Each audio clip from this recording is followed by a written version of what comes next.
Xin chào các bạn nha. Hôm nay mình lại đi bẫy chim các bạn. Hôm nay mình mang con chi màu mồi với lại con cứu màu cọ hum. Hôm nay mình cũng mang cứu lục cánh xanh nữa nhá. Chi màu mồi đây. Rồi mình đi nha các bạn nha. Các bạn cùng chờ thành quả đến từ mình nha.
Thôi đừng đánh nữa.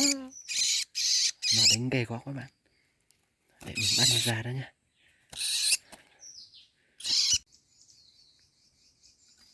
Đây, đánh ghê chưa?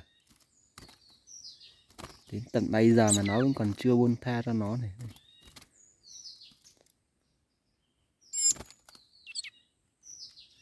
Con mồi cực kỳ dữ luôn nhé.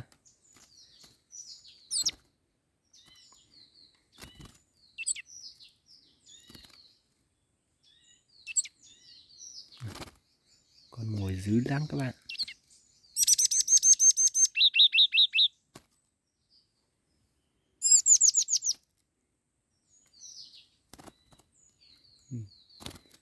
Đánh ghê chưa? Đây. Không buông tha cho con này luôn đấy.